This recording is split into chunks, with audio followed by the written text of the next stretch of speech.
ആത്മശക്തിയെ ഇറങ്ങി എന്നിൽ വാ, ഇറങ്ങി എന്നിൽ വാ, മഴ പോലെ പെയ്തിറങ്ങി വാ, മഴ പോലെ പെയ്തിറങ്ങി വാ. കർത്താവായ യേശുക്രിസ്തു നമ്മെ അനുഗ്രഹിക്കട്ടെ. മോരസ്ത്യനായ മീഖ പ്രവാചകൻ 5-ാം അധ്യായം അതിൻ്റെ 2-3 വാക്യങ്ങളിൽ, നീയോ ബെത്ലഹേം എഫ്രാത്തെ, നീ യഹൂദ സഹസ്രങ്ങളിൽ ചെറുതായിരുന്നാലും ഇസ്രായേലിന് അധിപതിയായിരിക്കേണ്ടുന്ന അവൻ എനിക്ക് നിന്നിൽ നിന്ന് ഉത്ഭവിച്ചു വരും. അവൻ്റെ ഉത്ഭവം പണ്ടേയുള്ളതും പുരാതനമായതും തന്നെ. അതുകൊണ്ട് പ്രസവിക്കുവാനുള്ളവർ പ്രസവിക്കുവോളം അവൻ അവരെ ഏൽപ്പിച്ചു കൊടുക്കും. ഹല്ലേലൂയ. യേശുക്രിസ്തുവിൻ്റെ ജനനത്തെ പ്രവചിക്കപ്പെടുകയാണ് മീഖ പ്രവാചകൻ. യേശു ജനിക്കുന്നതിന് 700 വർഷങ്ങൾക്ക് മുമ്പ് എവിടെ ജനിക്കുമെന്ന് മീഖ പ്രവാചകൻ കൃത്യമായി പ്രവചിച്ചു. ഇത് പഴയ നിയമത്തിലുള്ളതാണ്. യഹൂദന്മാരുടെ രാജാവായി പിറന്നവനെ അന്വേഷിച്ച് വിദ്വാൻമാരെ യെരുശലേമിൽ എത്തിയപ്പോൾ അന്നത്തെ ഹേരോദ രാജാവ് മഹാപുരോഹിതന്മാരെയും ശാസ്ത്രിമാരെയും കൂട്ടിവരുത്തി ക്രിസ്തു എവിടെയാണ് ജനിക്കുന്നതെന്ന് അന്വേഷിച്ചപ്പോൾ ബെത്ലഹേമിൽ തന്നെ. ബെത്ലഹേം എന്ന ചെറിയ ഗ്രാമം യേശുവിൻ്റെ ജനനത്താൽ ലോകപ്രശസ്തിയായി തീർന്നു. മീഖ പ്രവചനം അതുപോലെ സംഭവിച്ചു. ജനിക്കുന്നതിന് മുമ്പേ പേരിട്ടു. ഹല്ലേലൂയ. മത്തായിയുടെ സുവിശേഷം 2-ാം അധ്യായം അതിൻ്റെ 1-ാം വാക്യത്തിൽ യഹൂദ്യയിലെ ബെത്ലഹേമിൽ ജനിച്ചു. യേശു സഹോദര എന്ന് വിളിച്ചോ? എല്ലാ വർഷവും ക്രിസ്മസ് ആഘോഷിക്കുന്നുണ്ടല്ലോ. യേശു എവിടത്തുകാരനെന്ന് പിടികിട്ടിയോ? അതോ ദിവ്യ എസ് അയ്യരുടെ ആത്മാവിലാണോ? സഹോദരനായ പള്ളിയിലച്ചൻ പറയുന്നത് കേൾക്കുക. സത്യത്തിൽ ദിവ്യ എസ് അയ്യർ എന്ന IAS ഉദ്യോഗസ്ഥ ക്രൈസ്തവരോട് മാപ്പ് പറയേണ്ടതുണ്ടോ? എന്തായിരുന്നു അവർ ചെയ്ത കുറ്റം? അവർ ഈശോ മിശിഹായെക്കുറിച്ച് ഒരു കവിത എഴുതി പാടി. വളരെ സെക്കുലർ ഭാഷയിൽ പറഞ്ഞാൽ, സെക്കുലർ അല്ല ആ ഒരു പദം, ക്രിസ്തുവിനെ കുറിച്ച് ഒരു കവിത എഴുതി പാടി. അപ്പോൾ ആ കവിതയുടെ അടിസ്ഥാനത്തിലാണ് ഇപ്പോൾ വലിയ വിവാദങ്ങളൊക്കെ ചില ഓൺലൈൻ മീഡിയയിലെല്ലാം വരികയും ക്രൈസ്തവരോട് ഈ പത്തനംതിട്ട കളക്ടറായിരിക്കുന്ന ദിവ്യ എസ് അയ്യർ, നേരത്തെ കോട്ടയം സബ് കളക്ടറായിരുന്നു, അപ്പോൾ തിരുവനന്തപുരത്തായിരുന്നു, അപ്പോൾ അവർ മാപ്പ് പറയണം എന്ന ഒരു വാദം വരുന്നു. അങ്ങനെ ചിലരെല്ലാം പോസ്റ്റുകളെല്ലാം ഇടുന്നു. സത്യത്തിൽ അതിൻ്റെ ആവശ്യമുണ്ടോ? എന്താണ് അവർ ചെയ്ത തെറ്റ്? എന്തായിരുന്നു ആ കവിത? ആ കവിത ശരിക്കും അതിനെ കവിത എന്ന് വിളിക്കാമോ എന്ന് സംശയമുണ്ട്. അവർ വലിയൊരു എഴുത്തുകാരിയാണ് എങ്കിൽ പോലും അതിനെ ആധുനിക കവിത എന്ന് പറയാം, അല്ലെങ്കിൽ ഒരു ഗദ്യ പദ്യം എന്ന് പറയാം. അപ്പം അങ്ങനെ ഒരു കവിതയാണ്. ആ കവിത ഇതാണ്. അതങ്ങനെ തന്നെ ഒരു പാടിക്കഴിഞ്ഞാൽ ഇങ്ങനെയാണ്: യേശു ഒരു കറുത്ത വർഗക്കാരനായിരുന്നു. ദിവ്യയ്ക്ക് സപ്പോർട്ട് ചെയ്യുന്നവർ യേശുവിനെ ഒറ്റിക്കൊടുത്ത യൂദാസ് കറിയോയ്ക്ക് തുല്യമാണ്. ധാരാളം യൂട്യൂബർമാർ, ന്യൂസ് ചാനലുകാർ ദിവ്യ പാടിയ പാട്ട് തെറ്റാണെന്നും മതനിന്ദയാണെന്നും യേശുവിനെ അവഹേളിച്ചതെന്നും പറയുമ്പോൾ അച്ഛന്മാരെ പോലെയുള്ളവർ ചിലർ ദിവ്യ പാടിയത് ശരിയാണെന്ന് വരുത്തി തീർക്കുകയാണ്. ഹല്ലേലൂയ. ഒരിക്കലും ശരിയാകത്തില്ല. നിങ്ങൾക്ക് ദിവ്യയിൽ നിന്നും വല്ല നേട്ടവും കിട്ടുമായിരിക്കും. ഹല്ലേലൂയ. പക്ഷേ തെറ്റ് എങ്ങനെ ശരിയാകും? തെറ്റ് തന്നെയാണ്. ദൈവത്തിൻ്റെ മുമ്പിൽ തെറ്റ് തന്നെയാണ്. അത് ഒരിക്കലും ശരിയാകത്തില്ല. ഹൈന്ദവ മതപണ്ഡിതർ പറയട്ടെ, ഇസ്ലാം മതപണ്ഡിതർ പറയട്ടെ, ഇവരൊക്കെ വിശുദ്ധ ബൈബിൾ പഠിച്ചിട്ടുണ്ടല്ലോ. മറുനാടൻ മലയാളി സാജൻ സ്കറിയ പറയുന്നത് കേൾക്കുക. ഈ വീഡിയോയിൽ കൊടുത്തിരിക്കുന്ന ടൈറ്റിൽ യേശു കവിതയിൽ പുലിവാല് പിടിച്ച ദിവ്യ എസ് അയ്യർ എന്നാണ്. ഈ വീഡിയോ നിങ്ങൾ കാണുക. നമസ്കാരം. മിടുക്കിയായ സിവിൽ സർവീസ് ഉദ്യോഗസ്ഥയാണ് ദിവ്യ എസ് അയ്യർ. അവർ പാട്ട് പാടാനും പ്രസംഗം പറയാനും കുട്ടികളെ ഉപദേശിക്കാനും മറ്റുള്ളവരോട് സ്നേഹപൂർവ്വം ഇടപെടാനുമൊക്കെ മിടുക്കിയാണ്. പത്തനംതിട്ട കളക്ടറായിരുന്ന കാലത്തെക്കുറിച്ച് പത്തനംതിട്ടക്കാർ മറക്കില്ല. എന്നാൽ കൂടെ ദിവ്യ എസ് അയ്യർ ഏതെങ്കിലും വിവാദത്തിൽ ചെന്ന് ചാടും. മാഡം നമസ്കാരം. നമസ്കാരം. ഈ കഴിഞ്ഞ ദിവസം മാഡം എനിക്കൊന്ന് സോഷ്യൽ മീഡിയയിലും കണ്ടിട്ട് ഒരു കവിത, യേശു ഒരു കർത്തവർക്ക്, അങ്ങനെ അതിപ്പോൾ ചെറിയ വിവാദമായി. ഈ ചില ക്രിസ്ത്യൻ ചാനലുകളൊക്കെ അത് യേശു നിന്ദ എന്ന രീതി പ്രചരിക്കുന്ന ശ്രദ്ധയപ്പെട്ടോ എന്ന് എനിക്കറിയില്ല വിവാദമായത്. അതിന്റെ ഒരു പശ്ചാത്തലം ഒന്ന് അറിയാൻ വേണ്ടിയിട്ടാണ് ഞാൻ ചോദിച്ചത്. എന്താണ് സംഭവിച്ചത്? ഞാൻ ആ കവിത കഴിഞ്ഞ ഈസ്റ്ററിന് പോസ്റ്റ് ചെയ്തതായിരുന്നു. വളരെ ആർദ്രതയോടുകൂടിയുള്ള ഒരു കവിതയായിട്ടാണ് അത് അനുഭവപ്പെട്ടത്. അപ്പൊ അത് എവിടെ നിന്നാണ് എടുത്തിട്ടുള്ളത് എന്നുള്ളത് വളരെ വ്യക്തമായിട്ട് ആ പോസ്റ്റിൽ തന്നെ ഉണ്ടായിരുന്നു. ഒരു പുസ്തകത്തിൽ വായിച്ചൊരു കവിതയായിരുന്നു. ഇപ്പോ വി.കെ. ശ്രീരാമന്റെ ലേഖനങ്ങൾ എന്ന് പറഞ്ഞ പുസ്തകത്തില് അതിലും വളരെ കൃത്യമായിട്ട് എഴുതിയിട്ടുണ്ട്. ആരെഴുതിയതെന്ന് അറിയില്ല, പക്ഷെ പി.എൻ. ഗോപികൃഷ്ണൻ ഒരിക്കൽ അവതരിപ്പിച്ച ഒരു കവിതയായിരുന്നു. ഒരു പവിത്രന്റെ ഒരു ചരമവാർഷികത്തിൽ അദ്ദേഹം അവതരിപ്പിച്ചൊരു കവിതയായിരുന്നു. അപ്പോൾ അത് ഈസ്റ്ററിന് പിന്നെ പോസ്റ്റ് ചെയ്തതായിരുന്നു. അതിനകത്ത് വേറെ ഒന്നും ഉദ്ദേശിച്ചില്ല, വെറുതെ ഒരു കവിത കണ്ടു, ഈസ്റ്റർ ആയപ്പോ കൊടുത്തു, അത്രേ ഉള്ളൂ അല്ലേ? അത് സർവ്വതല സ്പർശിയായിട്ടുള്ള എല്ലാ മനുഷ്യരിലും യേശുവിന്റെ നന്മയുടെ മുഖമുണ്ട് എന്നുള്ളത് കാണിക്കുന്ന ഒരു കവിതയാണ്, അത്രേ ഉള്ളൂ. ഓക്കെ. അല്ലാതെ മനസ്സിലായി. ഈ പരമ്പരാഗത രീതിക്ക് പകരം ആ അർത്ഥത്തിൽ ചെയ്യുന്നത്. അതിനകത്ത് വിവാദത്തെ കുറിച്ച് അതിപ്പോ എങ്ങനെയോ വിവാദമായി അല്ലേ? അറിയില്ല. കേട്ടല്ലോ, പാട്ട് വിവാദമായത് ദിവ്യയ്ക്ക് ഒന്നും അറിയത്തില്ല എന്നാണല്ലോ മറുപടി പറഞ്ഞത്. പച്ചക്കള്ളം. ഹല്ലേലൂയ. സാജൻ സ്കറിയ സാറേ, സാറും ദിവ്യയെ പോലെ ആകരുത്. ദിവ്യ അയ്യരുടെ ഈ പാട്ട് വിവാദം തന്നെയാണ്. ദിവ്യയുടെ അയ്യര് കളിയെക്കുറിച്ച്, വിവാദങ്ങളെക്കുറിച്ച് സാറ് തന്നെ പറയുന്നുണ്ടല്ലോ. സാറ് തന്നെ വീഡിയോ ഇറക്കിയിട്ടുണ്ട്. ഈ വീഡിയോ മുഴുവനും നിങ്ങൾ കാണണം. വിഴിഞ്ഞം പോർട്ടിന്റെ ഉദ്ഘാടന സമയത്ത് MD എന്ന നിലയിൽ സ്വാഗത പ്രസംഗം നടത്തേണ്ടത് ദിവ്യയായിരുന്നു. ദിവ്യ സർക്കാരിനെ അഭിനന്ദിക്കുന്നതിൽ തെറ്റൊന്നുമില്ല. എന്നാൽ ദിവ്യ പിണറായി വിജയനെ സ്തുതിക്കുന്നതിന് വേണ്ടി പറഞ്ഞ ആ വാക്കുകൾ അത് മറ്റുള്ളവരെ അസ്വാരസ്യപ്പെടുത്തി. പ്രത്യേകിച്ച് വിഴിഞ്ഞം പദ്ധതി ഉമ്മൻചാണ്ടിയുടെ സ്വപ്ന പദ്ധതിയാണ്. ആ പദ്ധതി ഉമ്മൻചാണ്ടിയുടെ പേര് വരാതിരിക്കാൻ പൂർണ്ണമായും പ്രതിപക്ഷ നേതാവിനെ പോലും മാറ്റി ഒതുക്കിക്കൊണ്ടാണ് പിണറായി ഉദ്ഘാടനം ചെയ്തത്. മുഖ്യമന്ത്രി എന്ന നിലയിൽ പിണറായി വിജയനെ കുറിച്ച് നല്ലത് പറയുന്നതിൽ തെറ്റില്ല.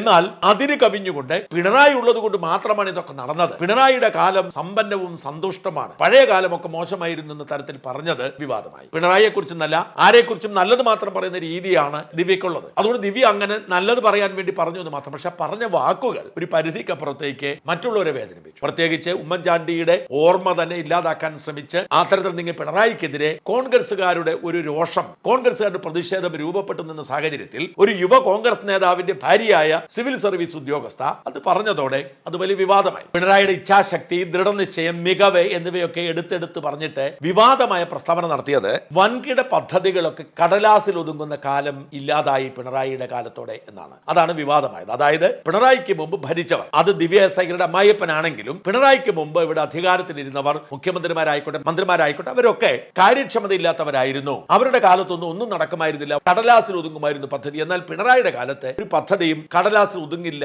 എന്ന് വിളിച്ചു പറഞ്ഞാണ് ദിവ്യ എസ് അയ്യർ അന്ന് വിവാദ നായികയായത്.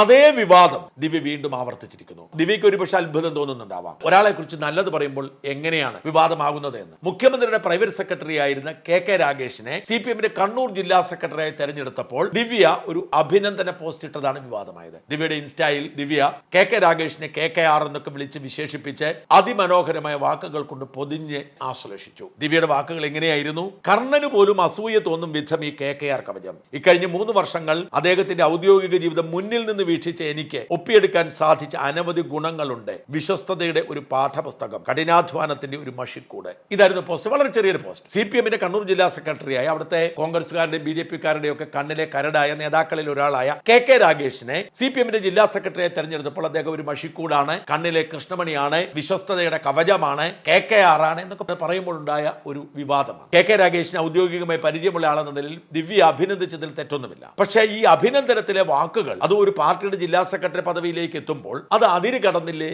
എന്ന ചോദ്യമാണ് സോഷ്യൽ മീഡിയ ഉയർത്തുന്നത്. ഈ വീഡിയോയും യേശു കർത്തവർക്കാരനായിരുന്നു, സ്ത്രീ ആയിരുന്നു എന്നൊക്കെ ഹല്ലേലൂയ പറഞ്ഞുവല്ലോ. നമ്മൾ കണ്ട മറുനാടൻ മലയാളി സാറിൻ്റെ വീഡിയോ ദിവ്യ അയ്യർ ഇറക്കിയ വീഡിയോയും തമ്മിൽ എന്ത് വ്യത്യാസമുണ്ട്? തുല്യമല്ലേ? ഹല്ലേലൂയ. അപ്പം വിവാദമല്ലേ? സാറിനോട് അല്പ ബഹുമാനം ഉള്ളതുകൊണ്ടാണ് ചോദിക്കുന്നത്. ഇത് നിസ്സാരമായി കാണരുത്. ദിവ്യയ്ക്ക് ഈ പാട്ട് എന്താണെന്ന് പോലും അറിയത്തില്ല.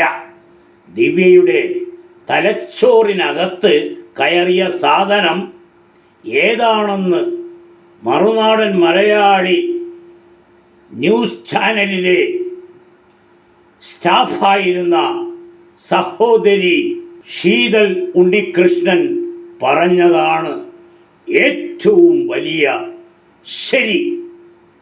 വീഡിയോ കാണുക.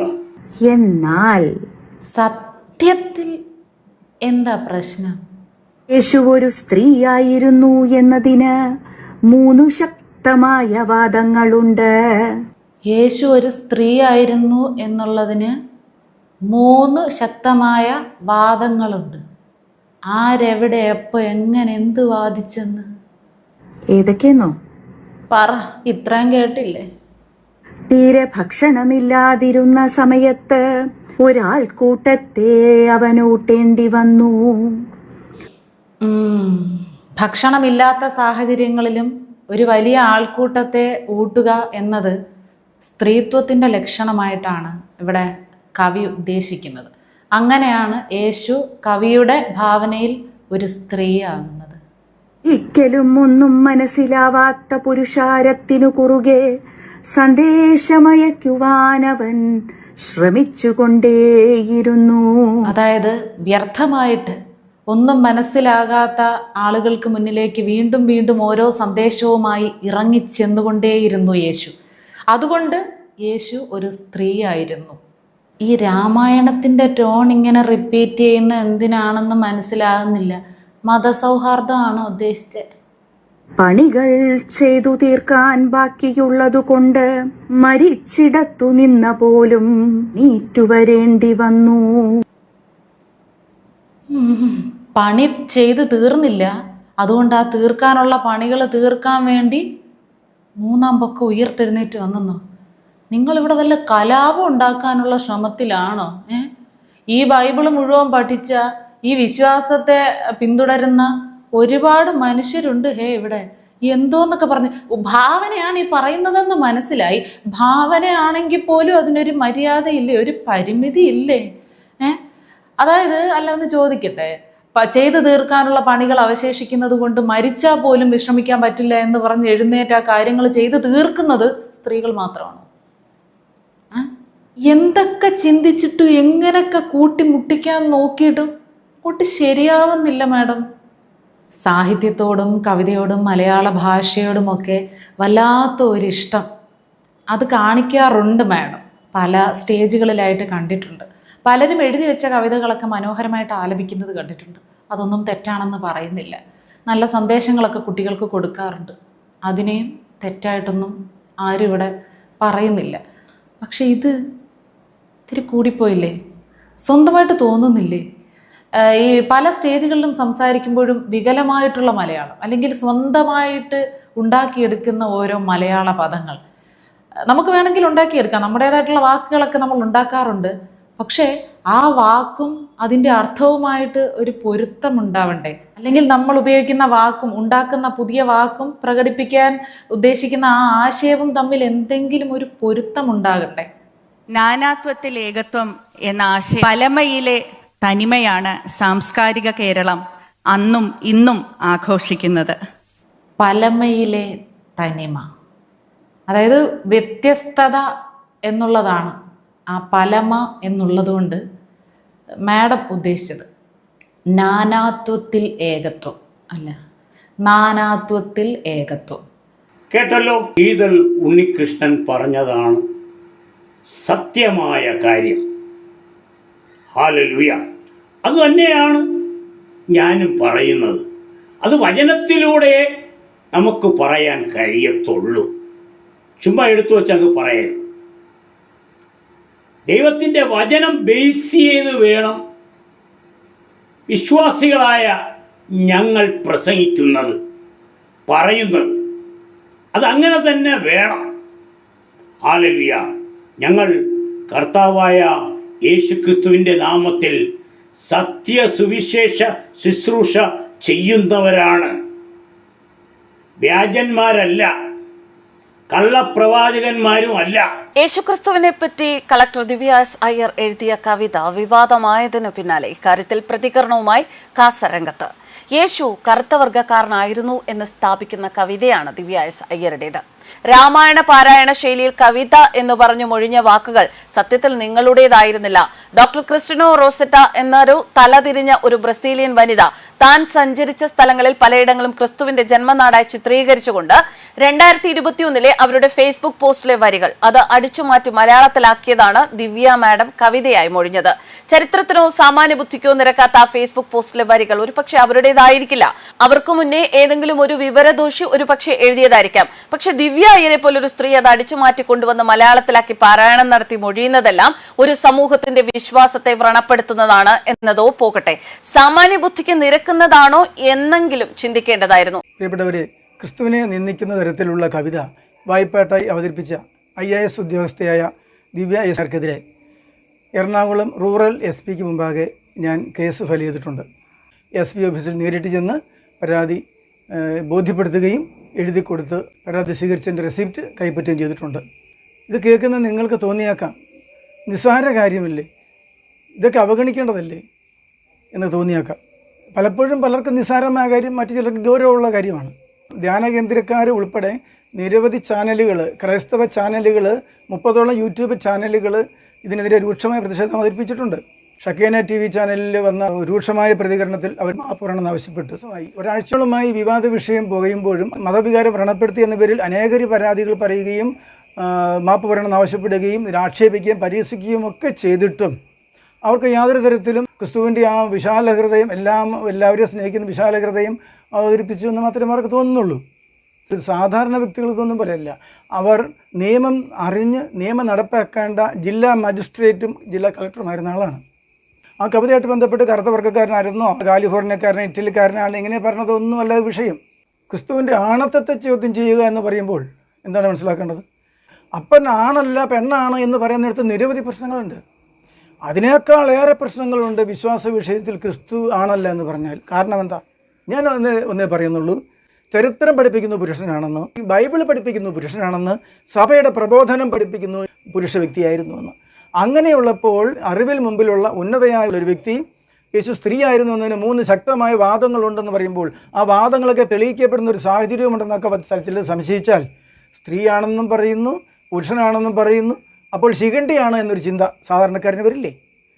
അപ്പോൾ പല വിശ്വാസികൾക്കും ആണും പെണ്ണും കെട്ട് ഒരു ശിഖണ്ഡിയാണ് ആരാധിക്കുന്നത് തങ്ങൾ എന്ന് തോന്നൽ വന്ന എത്ര ലജ്ജാകരമാണ്. നിസ്സാര കാര്യമല്ലത്. അതുകൊണ്ട് പരാതി കൊടുത്തിട്ടുണ്ട്, അത് സ്വീകരിച്ചിട്ടുണ്ട്. പരാതി ചുരുക്കം 2 പേജേ ഉള്ളൂ, വളരെ ബ്രീഫായിട്ട് എഴുതിയ പരാതിയാണ്. നമുക്കൊന്ന് വായിക്കാം. From Rons Zion, Tiruppalli, Angamaly to ജില്ലാ police superintendent, rural, Ernakulam. Subject Divya S Iyer IAS-ന് എതിരെയുള്ള പരാതി. സർ, 30 വർഷത്തോളമായി ക്രൈസ്തവ പ്രബോധനത്തിൽ ഏർപ്പെട്ടിരിക്കുന്ന കത്തോലിക്ക ധ്യാന പ്രസംഗകനും സ്വകാര്യ സ്ഥാപനത്തിൽ ചിത്രകലാ അധ്യാപകനുമാണ് ഞാൻ. റോൺസ് മാസ്റ്റർ എന്ന യൂട്യൂബ് ചാനലും നടത്തുന്നുണ്ട്. വിഴിഞ്ഞം ഇൻ്റർനാഷണൽ സീപോർട്ട് MD ആയ ദിവ്യ എസ് അയ്യർ 2025 ഏപ്രിൽ 20-ന് കവിത പാടി ഇൻസ്റ്റാഗ്രാമിൽ പോസ്റ്റ് ചെയ്ത ഒരു വീഡിയോ ക്രിസ്തീയ മതവികാരത്തെ വ്രണപ്പെടുത്തിയിട്ടുണ്ട്. ക്രൈസ്തവരുടെ ദൈവവും ചരിത്രപുരുഷനുമായ യേശുക്രിസ്തു ഒരു സ്ത്രീയാണെന്നും അതിന് 3 ശക്തമായ വാദങ്ങളുണ്ടെന്നും ഏറെ അറിവുള്ള ഉയർന്ന സ്ഥാനത്തുള്ള അവർ പറഞ്ഞത് വഴി ക്രിസ്തുവിനെക്കുറിച്ചുള്ള ചരിത്രത്തിൻ്റെയും സഭയുടെ പ്രബോധനത്തിൻ്റെയും വിശ്വാസ്യത ചോദ്യം ചെയ്യപ്പെട്ടു. പുരുഷനാണെന്ന പ്രചാരണമുള്ളപ്പോൾ സ്ത്രീയാണെന്നും ശക്തമായ വാദം പ്രചരിക്കപ്പെട്ടത് വഴി ആണും പെണ്ണും കെട്ട ഒരു ശിഖണ്ഡിയാണ് യേശുവെന്ന ചിന്ത ആരാധകർക്ക് ലജ്ജാകരമാണ്. സ്വന്തം കവിതയല്ലെങ്കിലും അവർ അത് ചെയ്തത് വഴി ക്രൈസ്തവരിൽ വളരെയേറെ എതിർപ്പുകൾ ഉയർന്നിട്ടുള്ളതും അതിനെതിരെ 40ഓളം യൂട്യൂബ് ചാനലുകളിൽ കടുത്ത പ്രതിഷേധം വന്നിട്ടുള്ളതുമാണ്. അവർക്ക് അനുകൂലമായി 5-6 ചാനലുകളിൽ വീഡിയോ വന്നതുമാണ്. നിയമങ്ങളറിയാവുന്ന ജില്ലാ മജിസ്ട്രേറ്റും കളക്ടറുമായിരുന്നു അവർ. ഇന്ത്യൻ ശിക്ഷാ നിയമം അനുസരിച്ച് IPC 295A, BNS 299 എന്നീ വകുപ്പുകൾ പ്രകാരം ക്രിമിനൽ കുറ്റമാണ് ചെയ്തത്. ക്രിസ്തു ഒരു വ്യക്തിയാണ്. സാമൂഹ്യ മാധ്യമങ്ങൾ വഴി പൗരുഷത്തെ നിഷേധിച്ച് വ്യക്തിഹത്യ നടത്തിയതും കുറ്റകരമാണ്.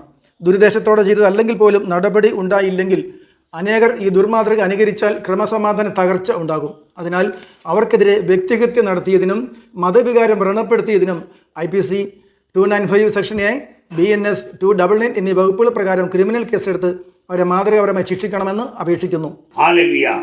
ഞങ്ങൾ കർത്താവായ യേശുക്രിസ്തുവിൻ്റെ നാമത്തിൽ സത്യസുവിശേഷ ശുശ്രൂഷ ചെയ്യുന്നവരാണ്. വ്യാജന്മാരല്ല, കള്ളപ്രവാചകന്മാരും അല്ല.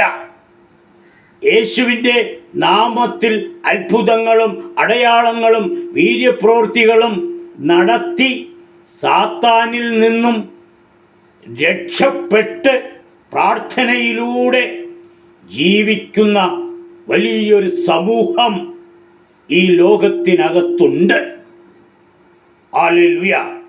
സ്തോത്രം ചെയ്യുന്ന കർത്താവേ, ഹല്ലേലൂയ. യേശുവിനെ ഒരു സ്ത്രീ എന്ന് ചിത്രീകരിക്കുന്ന ദിവ്യ എസ് അയ്യർ എന്ന സ്ത്രീ പോസ്റ്റ് ചെയ്ത വീഡിയോ ഡിലീറ്റ് ചെയ്യുന്നതാണ് ഉത്തമം. തെറ്റ് തിരുത്തുക, അല്ലായെങ്കിൽ ഇതിന് വലിയ വില കൊടുക്കേണ്ടി വരും. ഹല്ലേലൂയ. ദൈവത്തോട് ദിവ്യ മത്സരിക്കരുത്. ആമേൻ. സ്തോത്രം.